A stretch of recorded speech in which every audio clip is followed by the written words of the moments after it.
जैसा कि आप सबको पता है कि अपन 5.3 के क्वेश्चन संख्या 1 से 4 कर चुके हैं। आज अपन क्वेश्चन संख्या 5 का अध्ययन करने वाले। देखते हैं अपन पहले क्वेश्चन संख्या 5 क्या कह रहा है। तो देखिए, एक समांतर श्रेणी में पहले 51 पदों का योगफल याद कीजिए। मतलब इस क्वेश्चन में अपन को पता है 51 पद दिए हुए, मतलब n का मान तो अपन के पास 51 हो गया। फिर देखिए आगे क्या कह रहा है, याद कीजिए, जिसमें द्वितीय पद यानी a2 का मान तथा तृतीय पद मतलब a3 का मान आपके कर्मश पद दिए हुए कर्मश से 14 और 18। तो अपन एक एक चीज़ लिखने वाले हैं। सबसे पहले आपको पता है मैं क्या लिखूंगा, n। बोलो n का मान कितना है, आप सबको मैंने अभी बताया कि भाई n का मान है वो है आपके 51। देखो यहाँ पर अपन ने सबसे पहले देखा n का मान कितना है अपन के पास 51 है। उसके बाद देखो ये दोनों जो मान है आप सबको पता है ये a2 और a3 का, देखो द्वितीय पद और तृतीय पद। तो मैं क्या लिख सकता हूँ कि भाई a2 का मान तो है मेरे पास 14 और मेरे पास जो a3 का मान है वो कितना है 18 है। कितना है 18। अब अपन निकाल देते हैं सार्वअंतर। तो आप सबको मैंने पहले से ही बताया हुआ है कि सार्वअंतर जो निकलता है वो कैसे निकलता है, बताओ कि सार्वअंतर जो निकलता है उसका सूत्र होता है a2 माइनस a1। तो आप बताओ मेरे को क्या होगा, सार्वअंतर होता है a2 माइनस a1 या आगे a3 माइनस a2 भी बोल सकते हैं, a4 माइनस a3। मतलब यहाँ 3 है तो 2, 2 है तो 1, 4 है तो 3, ऐसे। अब मेरे को बताओ d का मान निकाल कर। तो बताओ a3 का मान कितना है 18 माइनस a2 का मान कितना है 14। 18 में से जैसे ही 14 गए कितने बच गए 4। तो बोलो d का मान आ गया 4। अब देखो इसके अलावा मैंने आपको एक चीज़ और बताई थी, ठीक है, स्टार्टिंग में कि भाई अपन a2 बराबर लिख सकते हैं a प्लस डी। अगर मेरे को a2 का मान निकालना है तो मैं क्या लिखूंगा, बोलो a प्लस डी। क्या लिखूंगा, a प्लस डी। और अगर मेरे को a3 का मान निकालना लिखूंगा a प्लस 2d। 4 का निकालना है तो क्या लिखूंगा, यहाँ देखो, यहाँ अगर 2 है तो 1d रखो, अगर 3 है तो 2d रखो, 4 है तो 3d रखना। ठीक है, अपन को देखो इस सवाल के अनुसार करते हैं अपन। देखो a2, बोलो a2 का मान कितना है 14, रख दिया, ये a1 है। ठीक है, a1 का मान अपन को पता नहीं, d का मान अभी अपन ने निकाला 4। इस 4 को मैं भेजूंगा इधर। तो देखो 14 माइनस 4 बराबर a1। 14 में से जैसे 4 गए कितने बच गए 10। तो बोलो a1 का मान कितना आ गया 10। वापस देख ली, n का मान यहाँ से 51 रख दिया, a2 का मान 14 दिया हुआ है, a3 का मान अपन के पास 18 है। अब मैंने d का मान निकाला a3 minus a2, a4 minus a3, कुछ भी कर सकते हैं। अपन को पता है ज़्यादा वाले में से कम घटाने से d का मान निकलता है। 18 में से 4 गए तो आपको पता है 18 में से 14 गए 4 बच गए। फिर देखो अपन, मैंने आपको शुरू में एक सूत्र बताया a2 बराबर a प्लस डी होता है। तो a2 का मान 14 है, a1 का नाम याद करना है और d का मान आपको पता है 4 है। 4 को इधर ट्रांसफर कर दिया, 14 में से 4 गए 10 निकल गया। अब देखो आगे, यहाँ तक तो अपने प्राप्त कर दिया। अब इस प्रश्न में क्या पूछा था, अपन को 51 पदों का योग पूछा था। तो अपन सीधा सीधा योग वाला सूत्र लगा देते हैं। क्या होता है बोलो सूत्र, Sn बराबर n/2 कोष्टक 2a plus n minus 1 और d। क्या ये सूत्र होता है? जी हाँ, n ये लिख दिया मैंने s। उसके बाद में बताओ n का मान। तो n का मान आपको पता है 51 है, 51 है, n का मान 51/2, फिर कोष्टक 2 a का मान अपन अभी निकाला है, कितना था 10 प्लस n का मान 51 माइनस 1 और d का मान अपन ने निकाल चुके हैं 4। ठीक है, अब देखिए 51 बराबर 51/2। अब इस 2 को मैंने 10 से गुणा किया, कितना आ गया मेरे 20 प्लस 51 में से 1 गया तो आपको पता है 50 × 4। 51 में से 1 गया 50 × 4। वापस s 51 बराबर 51/2 20 प्लस। अब मैं 50 को जब मैं 4 से गुणा करूँगा तो सबको पता है कि सर 50 को 4 से गुणा करने पर 200 आते हैं। तो मैंने जैसे 50 को 4 से गुणा किया, कितना आ गया मेरे पास 200। s 51 बराबर 51/2। इन दोनों को अपन ने जोड़ा तो अपन को पता है कितने हो गए मेरे पास 220 हो गए। अब 2 के पारे से 220 को मैंने काट दिया, 51 बराबर 51 इंटू इसको काटा तो आपको पता है 110।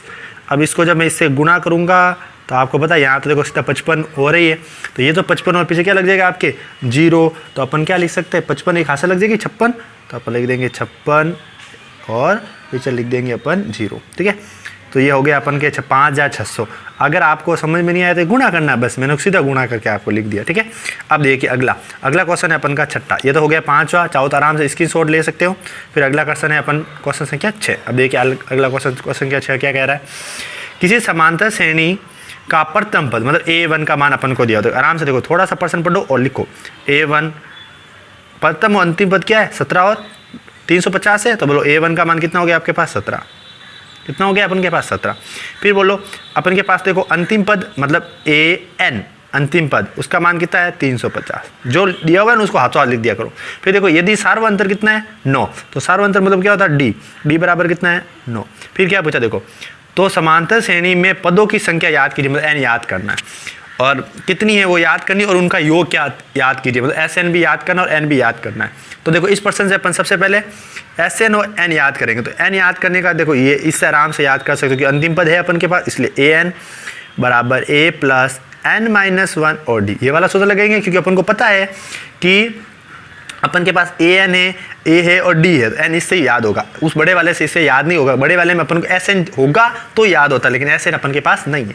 तो बोलो ए एन का मान तो अपन लिखेंगे 350 बराबर ए, बोलो ए का मान कितना है 17 प्लस एन माइनस 1 और डी का मान है ना अपन के पास 9, तो डी का मान मैं लिख देता हूँ 9। अब देखो 17 को मैंने इधर ट्रांसफर कर दिया तो 550 माइनस 17 बराबर, ठीक है 17 बराबर अपन के पास कितना बचा बोलो, ठीक है बराबर इस, ठीक है 17 को इधर भेजा माइनस का, इस 9th को गुणा नहीं करना, आप ऐसे ही रख देना क्योंकि आपके देखना अभी काम आएगा। देखो मैं बता रहा हूँ, अब इसमें से मैंने जैसे ही 17 घटाए, कितने में से 17 घटाए बताओ, अपन ने 550 में से 17 घटाए तो कितना आएंगे अपन के पास 333 एन माइनस 1 और अपन के पास 9। अब आप सबको पता है ये 9 कहाँ जाएंगे इसके अपोन में, तो देखो मैं यहाँ लिख देता हूँ ऊपर, जिससे आराम से आपको दिखाई भी देगा और अच्छा भी लगेगा। ये लिखा मैंने 933, 9th गए इसके अपोन में, जो चीज़ गुणे में होती है वो, इसलिए मैंने अभी आपको कहा इसको गुणा मत कीजिए, हमेशा अपोन में चली जाएगी। बराबर में कौन पड़ा आपके n माइनस 1। अब देखिए आगे, अब मैं इसमें जब 333 में जब मैं 9 का भाग देता हूँ तो आप सबको पता है 37 बार जाता है, कितनी बार जाता है 37 बार। फिर n माइनस 1, ये 1 किसका था माइनस का, इधर आया तो किसका हो गया प्लस का। तो देखो ये 1 माइनस का था, 1 इधर आया तो आपको पता है n बराबर 1 इसमें जोड़ देते हैं तो 37 प्लस 1, बोलो कितना हुआ 38। तो अपन के पास n का मान कितना आ गया 38। देखो ये माइनस का 1 था, इधर गया तो प्लस का, तो 37 और ये कितने हो गए 38, तो n का मान अपन के पास कितना आ गया 38। अब देखो अपन n का मान तो याद कर लिया, अब सेकंड नंबर अपन को क्या चाहिए योगफल। तो योगफल का आप सबको पता है कि भाई सूत्र क्या होता है योगफल का, तो एस एन बराबर n/2 कोष्टक 2a plus n minus 1 और डी, यही होता है। बोलो एस n का मान अपन अभी निकाला है 38, ठीक है ये एस है। फिर n का मान अपन को पता है 38 यानी 38/2, 2 इंटू a का मान देखो कितना दिया अपन के पास 17 प्लस n का मान अपन अभी निकाला 38 माइनस 1 और डी का मान अपन के पास दिया हुआ है परसेंट में 9, ठीक है। अब देखिए आगे वापस एस 38 बराबर 2 का भाग इसमें देंगे तो आपको पता है कि 38 में अपन 2 का भाग देते हैं, कितना आता है बोलो 19 दूनी 38 ही तो होते हैं, तो 19 आ गए। कितना आ गए अपन के पास 19 आ चुके हैं। अब देखिए आगे, उसके बाद में आपको पता है कि अगर मैं इसको मैं 2 का भाग दे दिया, अगर मैं 17 को 2 से गुणा करूँगा बोलो कितना होता है 34, 17 को मैं 2 से गुणा करता हूँ कितना होता है 34, फिर प्लस 38 में से 1 गया तो कितने बच गए 37 इंटू 9, ठीक है। अब देखिए एस 38 बराबर 19 आ गया है, ये 19 दिन 38 होता है आप सबको ही पता है। आगे देखिए उसके बाद में ये 34 लिखे हुए और इसको मैं 9 से गुणा करता हूँ। देखो 7 को 9 से गुणा करता है सबको पता है 63 आते ना, आशा लग गई आपके 6, और 3 को 9 से गुणा किया 27 और आपको पता है 6, 27 और 6 कितने होते हैं 33, ठीक है। 7 को इससे गुणा किया 63, आशा लगी आपके 6 और आपको पता है 27 और 3 कितने होते हैं 27 और 6 होता है 33। अब इसमें अपन 33 ऐड कर लेते हैं, 38 इंटू 19 इंटू, जब मैंने इसमें 37 ऐड किए तो आपको पता है ये 3 और 4 और 3 7, 3 और 3 6 और आगे कितने लिखे हुए 3, ये आ गया। अब मैं इसको इससे गुणा करूँगा तो हो गए 19 को इससे गुणा किया तो पीछे आते हैं आपके 3, आशा लग गई, फिर 7, फिर 9 और फिर 6। आप ये गुणा कर देना, मैंने सीधा कर दिया आपके लिए, ठीक है। तो आपके जो आंसर आए वो आपके कितना आ गए भाई इस क्वेश्चन के उत्तर 6973। तो ये अपन ने क्वेश्चन संख्या 6 तक कर लिया। अब अपन अगला क्वेश्चन करते हैं, क्वेश्चन संख्या 7। एक बार आप इसका स्क्रीनशॉट ले लीजिए।